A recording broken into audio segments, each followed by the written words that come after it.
Uy, Tin. Happy birthday, Christine!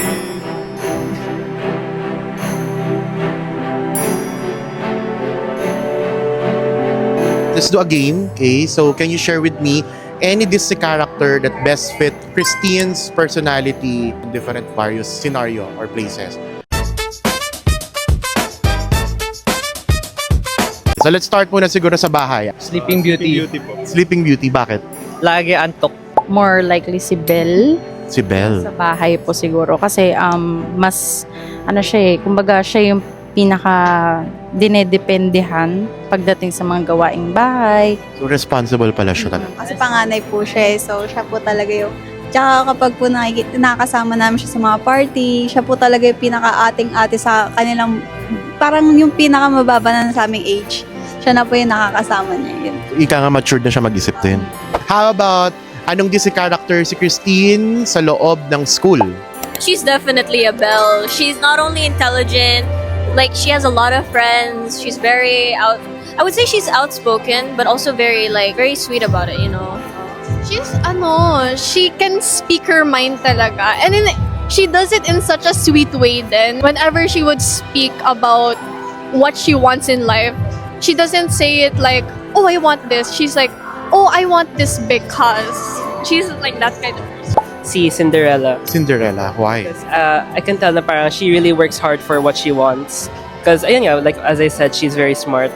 Siguro Sleeping Beauty. Pwede rin po Rapunzel or one of the more responsible Disney princesses. Elsa? Elsa. Kasi Medyo reserved, no? yeah. Siguro medyo reserved ko siya kasi ayan nga more on focus palagi siya sa pag-aaral niya, ayan. How about sa canteen? Kumakain ba siya? Hindi ko po siya nakita kumakain. Hindi siya kumakain. kami sabay kain eh. Hindi siya sumasabay kumain. Snow White. Snow White. Why? Whenever we would eat, parang lang siya, like, hindi naman sa mahinhin, pero she's not like yung rowdy talaga habang kumakain. She's very like, patient sa pagkain. Yan! Studious pa rin po siya. Studios pa rin. Dala po pa rin niya yung mga reviewers niya ganun pag nasa canteen. So, Belle pa rin. Girl pa din. Best and the answer din po actually. Okay. Feel ko siguro if pagdating sa kainan, si Elsa. Elsa. Mahilig sa malamig eh. Siguro si Aurora na lang. Aurora. As a prim and proper lady siya. And yon reserve, hindi siya mas siya, mindful siya sa ginagawa niya, gano'n. How about sa galaan? She gives kind of Snow White for me. You know, like parang like really cute, kind of just like always curious, looking around and everything.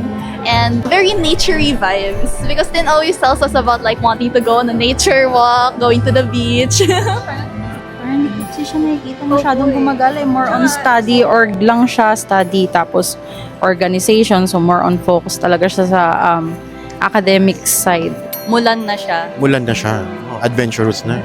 May parang leadership po siyang like siya po yung nagle-lead po sa group namin, nag-set po ng dates and yung mga dates po lahat ng kailangan po need. Sa akin, Rapunzel kasi more on adventurous din siya pag lumalabas. Tapos may mahilig nga gumala din siya dito pagkasama. Ayun. Minsan nga lang kami naggagala. Minsan lang. Yung one time na nakasama niyo siyang gumala, anong Disney character kaya siya? Sleeping Beauty, pagod na eh. Pag talaga lagi siyang pagod eh. Sa tingin niyo sa ano kaya? Kapag nag-aaral sa library. Aurora, Sleeping Beauty. Sleeping Beauty. Okay. A lot of, I hear a lot from Tin about like falling asleep in the library or like she's like trying to study but then also she's like so comfy here. I'm like, Ooh, someone quiet. Because I feel like she'd follow the rules. I guess Snow White again. She's very soft-spoken. Yeah. very Snow White. Yeah.